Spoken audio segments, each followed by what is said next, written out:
is CableGuys Shaperbox 2 new module noise shaper, just another lo-fi plugin, or the lo-fi plugin to be reckoned with? Let's find out. Traptendo. What is going on, peoples? DJAve here, and just like I said at the beginning of the video, CableGuys reached out to me to talk about Shaperbox 2's new module, which is Noise Shaper, which is a lo-fi pseudo plugin and much more. So I definitely want to hear from you guys in the comments section about this. Do you feel like this is the ultimate lo-fi plugin or just another lo-fi plugin? Make sure that you watch this whole entire video, because that's the best way to make your judgment. Link in the description box, and you can get a demo version and try it for yourself and find out where the hype is about. And that's what we're gonna do in this video. Let's go. All right, so let's begin by playing the sample track with Shaperbox on.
So what this plugin is about is grabbing a sharp transient. Right now you can hear it much more prominent on the kicks, and that opens it up. And that's kind of the basic idea of Noise Shaper. I wasn't enthused about it at first until I started playing with it and then realized, yeah, like this is a great way to add character to kicks, add character to snares and so forth, or even to samples. And that's why I bring you to this point right here. So what I want to do is talk about some of its inner workings. So what you have right here is a couple of things. So you can choose between different types. You can have white noise, pink noise, brown noise. You have a modulated section. You have rough, you have broken. So you can do bit crushed. I want to hear that.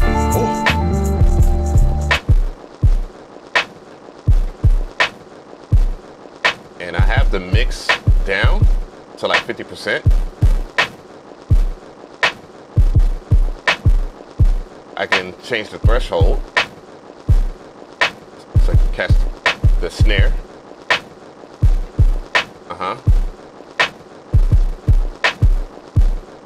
And you can really hear what it does.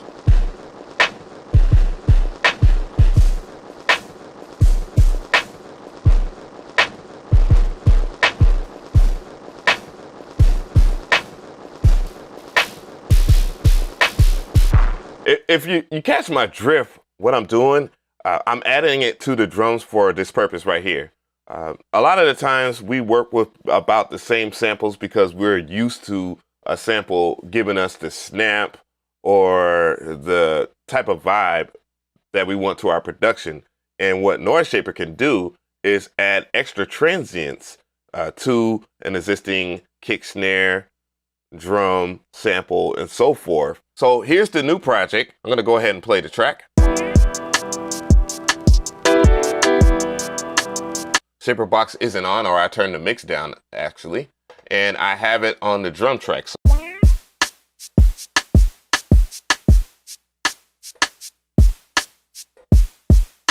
I'm gonna turn it down just a little bit, and yeah, I'm gonna add more in here.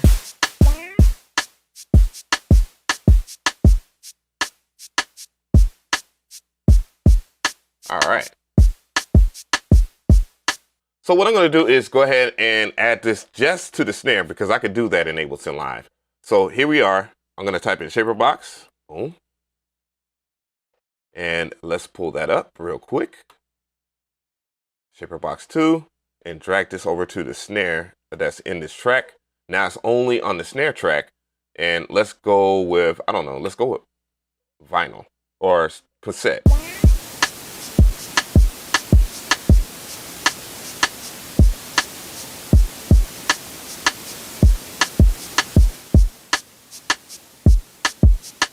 Let's lower that amount.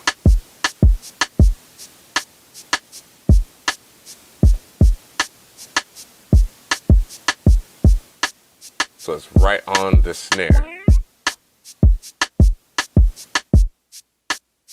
You kind of hear the potential of what you're doing with your snare. Let's add a little bit more threshold to it.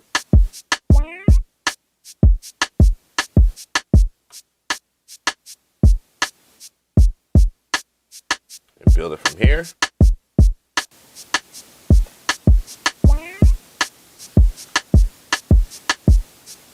Move it down.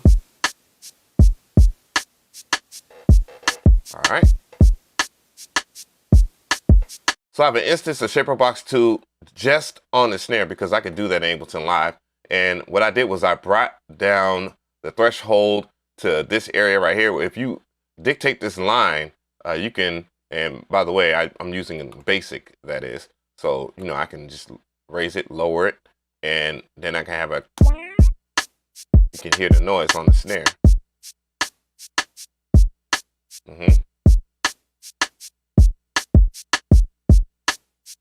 I'm gonna do, let's change the cassette to, and I'm gonna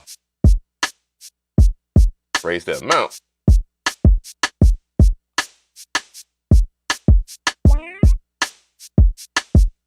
Then it has a nice little snap to it. Don't forget you can play with the band and dictate if you want it on the highs or not. So it's a cute trick. And it, actually you can mess with the different bands and shape it some more because I have different areas where I can bring it down. So if I went on the lows, you can bring it on the lows too.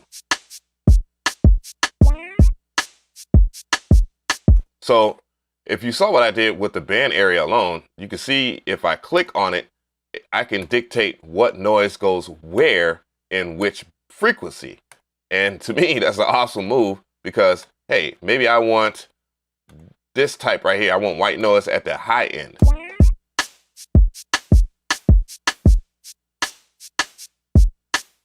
And then I might want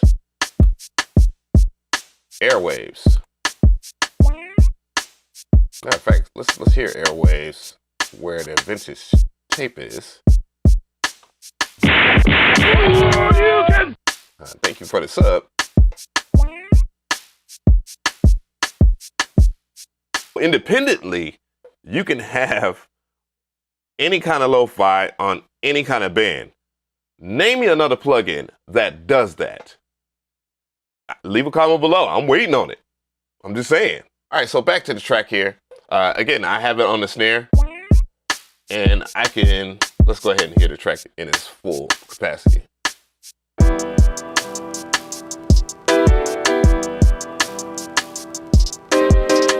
Let's turn it off.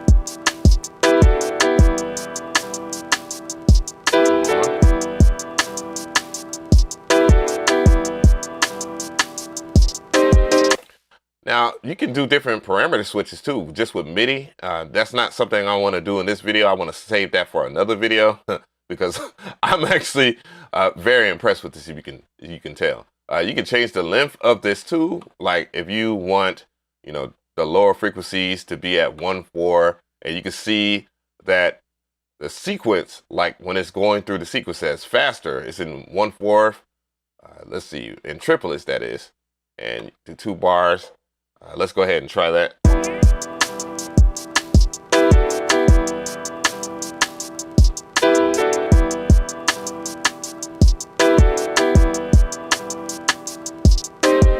Again, name me another plugin that does that. Okay? A lo-fi plugin. I'm waiting. Last but not least, you see me do other things too. You know, again, you can filter out whatever frequencies that you have inside of this. You can mono, and that's one thing I want to show you. You can also change between different forms, just in case you want to do that, just like all the other Shaperbox modules. So yeah, it's a workflow that you will be used to. You can, depending on which DAW that you use, you can change the way you sidechain. I do recommend playing with the attack and the hold and release.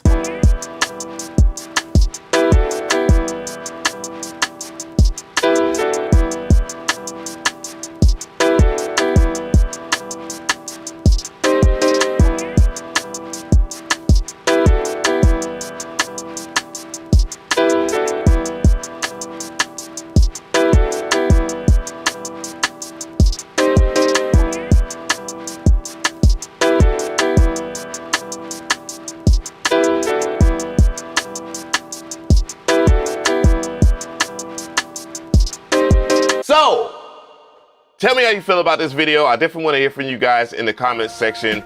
Is it just another lo-fi plugin, or is it the lo-fi plugin? I definitely want to hear from you guys in the comments. Well, I'll know who watched this video. So my hot takes are as followed. So I walked into this particular plugin with medium expectations, probably higher expectations than usual, because CableGuys has delivered on many occasions with their plugins, and I was emphatic about using it because this is my solution to not having other things like time shapers and stuff like that, much like gross beat, and it works in all DAWs, both Windows and Mac, and that's the reason why I got it, because I know if I'm in Ableton that I can use something that is like gross beat. But in this instance, yeah, the lo-fi is phenomenal. I mean, just the multiple band lo-fi and the way that you can affect and change a snare or your drums or your sample via the envelope system that they created. Hey, you know, don't take it from me. There's a demo version. I'm just saying. Cons? It's kind of hard to put up cons for this one right here. I've been playing with this one for quite a while now, and most of my suggestions for it have been met. I know there are existing plugins that do similar things, but I've noticed that they're not as sharp, and when they do affect the transient gets very mushy, and that's the biggest thing as far as the pros when it comes to this plugin. Yeah, like, you don't lose anything that you don't want to lose, okay? Not to mention, if you have all the other Shaperbox modules, you can kind of take it up a notch further. So yeah, let me know if you want any tutorials on that. Do I give this the stamp of approval? Man, I think it's a well-deserved 100%. What else is on the market that is effing with this right here? Yeah, I'm dead serious. No shilling. Forget you.